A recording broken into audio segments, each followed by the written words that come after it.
મિત્રો આજે આપણે આ વિડીયોમાં માનવ કલ્યાણ યોજના કે જેમાં જે યોજના થકી રાજ્ય સરકાર સ્વરાજ તરફ એક પહેલું પગલું ભરવા આગળ વધી રહી છે।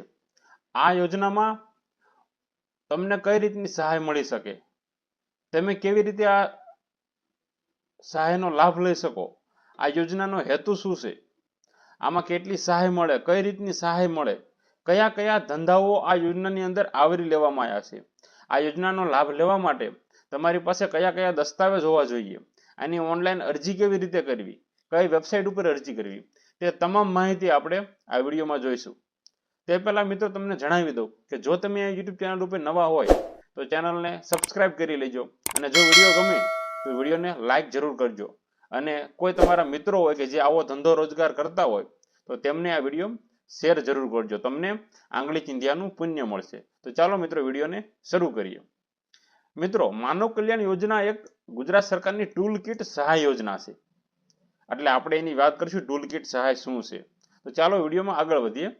મિત્રો, આ યોજનાનો મુખ્ય હેતુ નોકરી શોધનાર મટી રોજગાર સર્જક બનવાનો છે, એટલે કે ક્યાંય નોકરી કરવા નથી જવાનું, તમારે પોતે રોજગાર સર્જક બનવાનું છે, પોતાનો ધંધો વિકસાવવાનો છે, પોતાનું કામ કરવાનું છે, પોતાનો બિઝનેસ કરવાનો છે।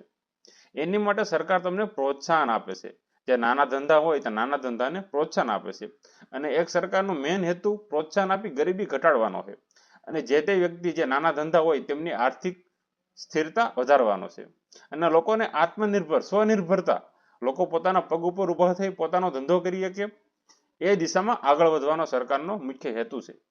મિત્રો, માનવ કલ્યાણ યોજનામાં કોઈ તમને લોન નથી આપવાની કે કોઈ સબસિડી પણ નથી આપવાની। આ યોજનામાં તમને સાધનની ટૂલ કિટ આપવાની છે કે તમે કડિયા કામ કરતા હોય તો તમને કડિયા કામની જે અંદર સાધનો વપરાતા હોય કડિયા કામ કરવા માટે એ સાધનો આપવાના, જો તમે વાયરમેનનું કામ કરતા હોય તો વાયરમેનમાં કયા કયા સાધનોની જરૂર પડે એ સાધનો તમને આપવાના, એમ તમે જે ધંધો કરતા હોય એ ધંધાના સાધનો તમને આપવાના, જેથી તમે સારી રીતે તમારો ધંધો કરી શકો।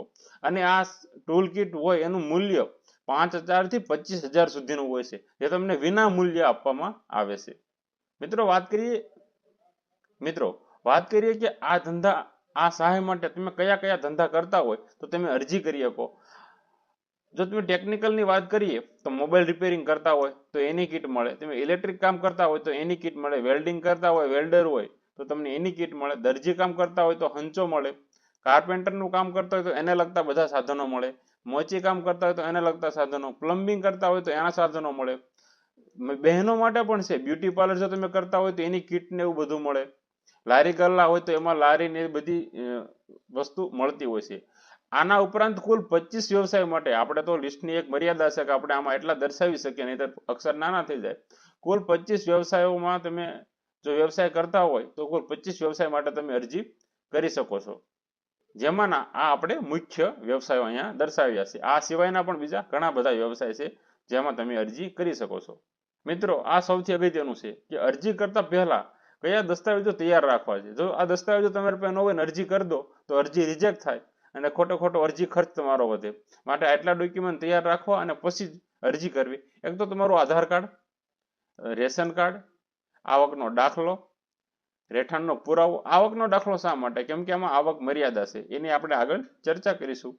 આવકનો દાખલો, રહેઠાણનો પુરાવો, જાતિ પ્રમાણપત્ર જેમાં લાગુ પડતું હોય કે SC ST ઉમેદવારી, OBC એ ઉમેદવાર એમને જાતિનું પ્રમાણપત્ર જરૂરી અને પાસપોર્ટ સાઇઝના ફોટોગ્રાફ્સ, આટલા ડોક્યુમેન્ટ તમારે તૈયાર રાખવાના છે। મિત્રો, ઉપર જે 25 ધંધા રોજગાર જોયા તે ઉપરાંત અન્ય તમારી લાયકાત શું હોવી જોઈએ તેની હવે ચર્ચા કરીશું કે તમે ધંધો તો કરો છો પરંતુ તમે અરજીનો લાભ લેવા માટે લાયક છો કે નહીં તેની ચર્ચા કરીશું। જો તમે ગ્રામ્ય વિસ્તારમાં રહેતા હોય તો તમારી વાર્ષિક આવક 1,20,000 થી વધારે ન હોવી જોઈએ। આપણે આગળ આવકના દાખલાની વાત શા માટે કરી હતી, આ માટે કે તમારી પાસે આવકનો દાખલો હોવો જોઈએ, અને જો ગ્રામ્ય વિસ્તારમાં રહેતા હોય તો 1,20,000 થી નીચેનો આવકનો દાખલો હોવો જોઈએ, અને જો તમે શહેરી વિસ્તારમાં રહેતા હોય તો 1,50,000 સુધીનો હોવો જોઈએ આવકનો દાખલો, એનાથી વધારે આવક ના હોવી જોઈએ। તેમજ તમે રહેવાસી ક્યાંના, તમે ગુજરાતના સ્થાનિક રહેવાસી હોવા જોઈએ, કોઈ બહાર રાજ્યના હોય બિહાર, યુપી, રાજસ્થાન તો તેમને યોજનાનો લાભ નથી મળતો। અને ઉંમર મર્યાદા ખાસ આમાં 16 થી 60 વર્ષ, આમાં 18 વર્ષ નથી, એટલે તમે 16-17 વર્ષના છો તો પણ તમે આ યોજનાનો લાભ લઈ શકો છો। અને આ તમારી પરિવારની વાર્ષિક આવક મર્યાદા છે, એટલે તમારી પોતાની નથી. તમારે જો કુટુંબનો આખો વાર્ષિક દાખલો હોય એ આવકની આપણે આમાં વાત કરીએ છીએ. તો આ પણ એક ખાસ તમારે જોવાનું રહેશે કે તમે ઉપરના 25 માંથી કોઈ એક ધંધો કરતા હોય, ઉપરાંત આ તમારી પાત્રતા હોવી જોઈએ, તો તમને યોજનાનો લાભ મળે. મિત્રો હવે આપણે જોઈશું કે યોજનાની ઓનલાઈન અરજી કઈ રીતે કરવી. તો આ યોજનાની ઓનલાઈન અરજી કરવા માટે સૌપ્રથમ તમારે જે વેબસાઇટ છે સરકારની eSamajKalyan.gujarat.gov.in એ વેબસાઇટ ઉપર જવાનું છે અને તમારું રજીસ્ટ્રેશન કરવાનું છે. તમારું નામ, Aadhaar number, mobile number, email ID થી તમારું રજીસ્ટ્રેશન કરવાનું અને આઈડી પાસવર્ડ બનાવવાનો. એ આઈડી પાસવર્ડથી તમારે લોગિન કરવાનું. લોગિન કર્યા પછી માનવ કલ્યાણ યોજનાનો જે ઓપ્શન છે એની પર ક્લિક કરવાનું અને ત્યાં આખું ફોર્મ ભરવાનું. બધા ડોક્યુમેન્ટ અપલોડ કરવાના છે. આપણે આગળ ડોક્યુમેન્ટની વાત કરીએ, આધાર કાર્ડ, આવકનો દાખલો, જાતિનો દાખલો, એ બધા ડોક્યુમેન્ટ ત્યાં અપલોડ કરવાના અને અરજી સબમિટ કરવાની. અરજી સબમિટ કરો એટલે તમારી અરજી પૂર્ણ થાય છે.